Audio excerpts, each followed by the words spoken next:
مسئلہ کس کے پاس؟ ایک یہودی کے پاس نظر آتی ہے وہ زرا. حضرت علی نے اس یہودی سے کہا اے یہ زرا میری ہے. اور حضرت علی کون ہے؟ امیر المومنین. امیر المومنین سمجھ رہے ہو نا؟ اس کو سمجھانے کے لیے بول دوں چیف منسٹر. امیر المومنین ہے, پورے علاقے کے ذمہ دار ہیں. یہودی سے کہتے ہیں یہودی یہ زرا تو میری ہے, تیرے پاس کہاں سے آئی؟ اس نے مسکراتے ہوئے کہا اچھا نیت خراب کر رہے ہو میری زرا پر, یہ تو میرے پاس بہت دنوں سے ہے.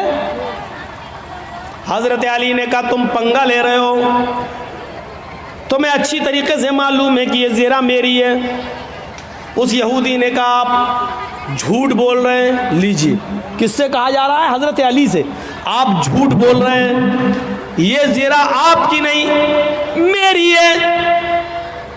حضرت علی نے کہا میں تمہارے خلاف مقدمہ دائر کروں گا عدالت میں.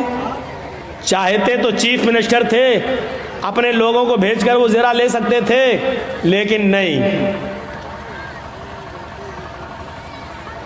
نہیں. یو پی کے بابا کی طرح تھوڑی تھے کہ خود عدالت بن گئی. جن لوگوں نے نقصان کیا ہے اور سرکاری سمپتیوں کو توڑا ہے پھوڑا ہے ان کے اوپر جرمانہ لگا دیا. ارے جرمانہ عدالتیں لگاتی ہیں, مکھ منتری تھوڑی لگاتا ہے. تب سپریم کورٹ نے جوتا اتار کے مارا کھوپڑی پر. اب بال تو ہے نہیں, کہاں لگا ہوگا وہ جوتا اللہ بہتر جانے. ایسا جوتا لگا, عقل ٹھکانے آ گئی, عقل ٹھکانے. آپ دیکھ رہے ہیں نا جہاں اس وقت نیتا لوگ جا رہے ہیں کمل والے, وہ مار کھا رہے ہیں, بھگائے جا رہے ہیں. چوکیدار جہاں جا رہا بھیڑ نہیں ہو رہی ہے, لیکن جیسے ہی 7واں چڑھا آج ختم ہوا کتے کیسے بھونکنے لگے. کتے, ہم ان کو کتا کہہ رہے ہیں جو ہڈیوں پہ پلتے ہیں. کتے کیسے بھونک رہے ہیں. آئے گا تو بابا ہی 300 پار 300 پار 300 پار. دیکھ رہے ہیں کیسا مائنڈ سیٹ اپ کر دیا, کس طریقے سے بھونکنا شروع کر دیا. بڑی گندی سیاست ہو چکی ہے. اس وقت دھرم ایک طرف ہے, اس وقت بابا بھی ایمانداری کے ساتھ رامائن و گیتا پہ عمل کرتا ہوا صرف دھرم کے آدھار پر بھی اگر چل دے تو میرے بھائیوں اس کو قاعدے سے استعفیٰ دے دینا چاہیے. اگر واقعی وہ سچا ہندو ہے تو, اور ہندو دھرم کا سمان کرتا ہے تو اس کو قاعدے سے استعفیٰ دے دینا چاہیے, کیونکہ ہندو دھرم بے ایمانی نہیں سکھلاتا ہے. ہندو دھرم عدل و انصاف کی بات کرتا ہے. یہ تو دھرم کی آڑ میں بہروپیے بنے بیٹھے ہیں, بہروپیے. یہ دھرم کی آڑ میں لٹیرے بنے بیٹھے ہیں سب لوگ. اس حصے کو کوئی بھی یوٹیوب چینل والا دے گا نہیں. جو ہم بولے ہیں ابھی یہ بات اگر میں نے کہیں بھی دیکھ لیا اس کو ایسی اسٹیج سے نام لے کے بھگاؤں گا, کیونکہ ہماری نظر ہے سب پر. اس کو گھسنے نہیں دوں گا, پھر اپنے جلسے میں نام لے کے بھگاؤں گا اس کو.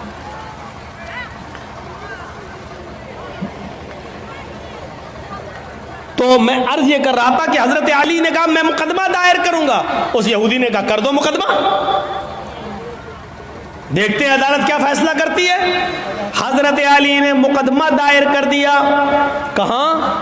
کورٹ میں, عدالت میں. اور جج کون ہے؟ قاضی شریح. اور یہ جج کس نے بنایا؟ حضرت علی نے.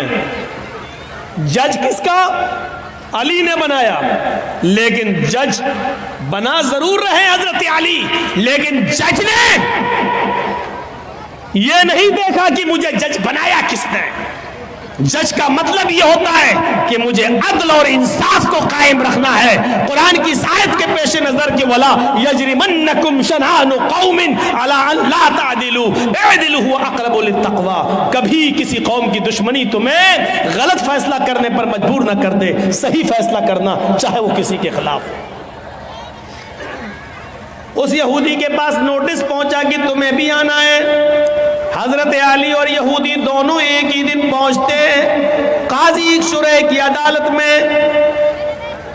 قاضی شریح کی عدالت میں یہ ایسا جج نہیں تھا جو ہمارا چوکیدار بنا دیتا ہے اس لیے بابری مسجد کا فیصلہ ان کے پکش میں چلا جاتا ہے، کیونکہ ہم نے آپ کا نمک کھایا ہے تو نمک حلالی تو کرنا ہی ہے۔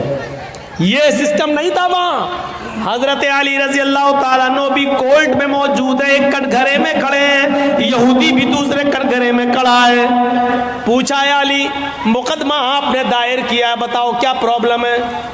کہا اس یہودی کے پاس ایک زرہ ہے، وہ زرہ میری ہے، اور یہودی کہتا ہے کہ وہ زرہ میری ہے، لہٰذا اس یہودی سے وہ زرہ مجھے دلوائی جائے۔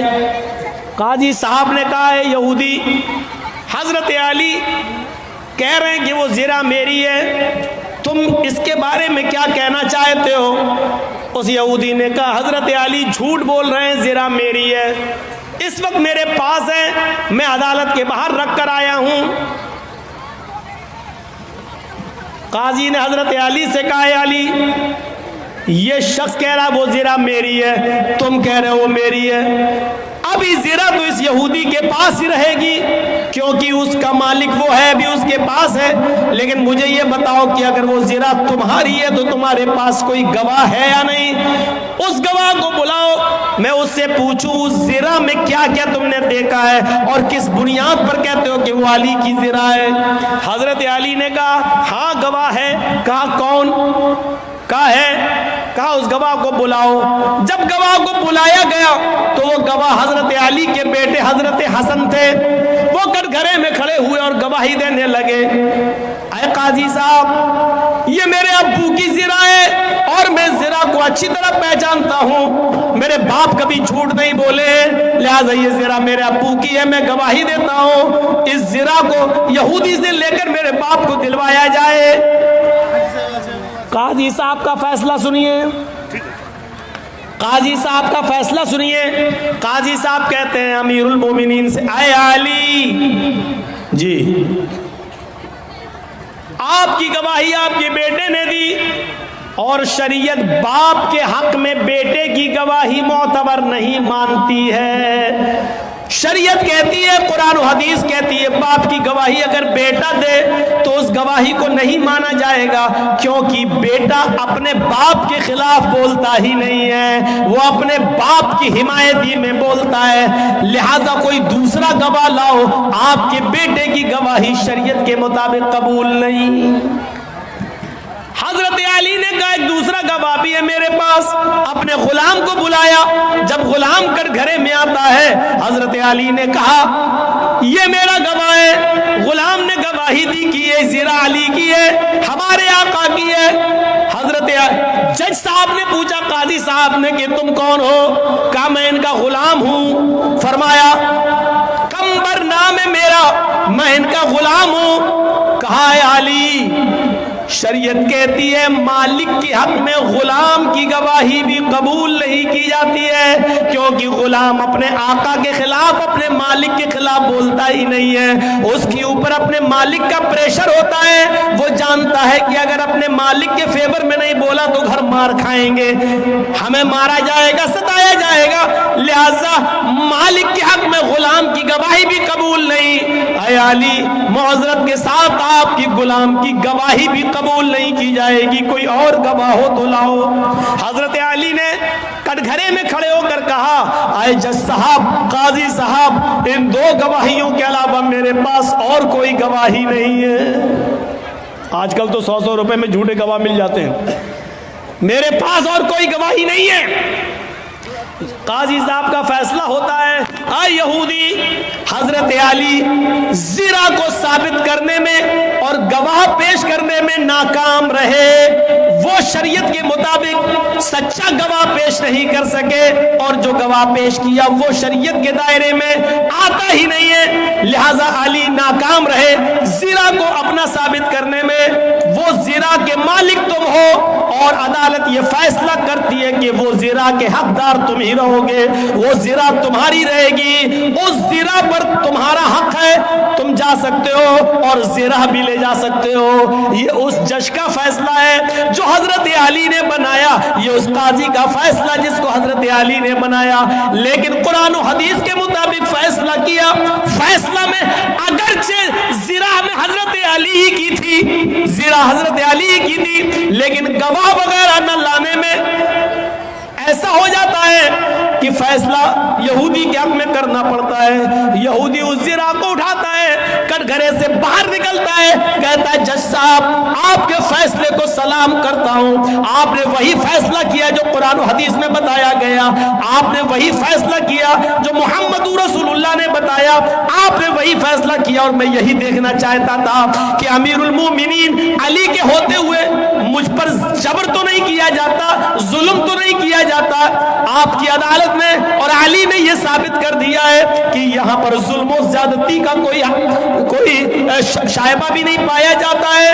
اب میرا فیصلہ سن لیجئے جج صاحب, قاضی صاحب, حضرت علی سچے ہیں, یہ زنا حضرت علی ہی کی ہے, یہ دروازے کے باہر رکھی ہوئی تھی, کوئی نہیں تھا, میں اس کو اٹھا لایا, 6 مہینے تک میں نے اس کو چھپایا, اور ایک دن جان بوجھ کر 6 مہینے کے بعد میں علی کے سامنے آ گیا تاکہ علی میری زنا کو دیکھ لے, پھر دیکھے کیا ریئیکشن لیتے ہیں. پھر ساری پرتکریا عدالت کے مطابق چلتی ہے, اور ہم نے دیکھا اس پورے معاملے میں ظلم و ستم نہیں ہوتا ہے, لہذا یہ زنا علی کی ہے, میں علی کو دے رہا ہوں. اور آج اس بات کا اقرار بھی کرتا ہوں کہ آپ نے قرآن و حدیث کے مطابق سچا فیصلہ سنایا. آج اسلام سے میں بھی اپنا رشتہ جوڑ رہا ہوں. اشہد ان لا الہ الا اللہ و اشہد ان محمدن عبدہ و رسولہ, یہ کلمہ پڑھ کر حضرت علی اسلام کے سامنے وہ یہودی اسلام لے آتا ہے. یہاں سے آپ اندازہ لگائیے کہ حضرت علی کے خلاف فیصلہ ہو رہا ہے, حضرت علی کے خلاف فیصلہ ہو رہا ہے, تو کسی کی دشمنی تمہیں اس بات پر مجبور نہ کر دے کہ تم اس کے ساتھ نا انصافی کرو. نا انصافی نہیں ہونی چاہیے. عمر ابن عاص کے لڑکے نے ملک کے شام کے اندر ایک یہودی بچے کو اس بات پہ تھپڑ مار دیا تھا. کوئی بات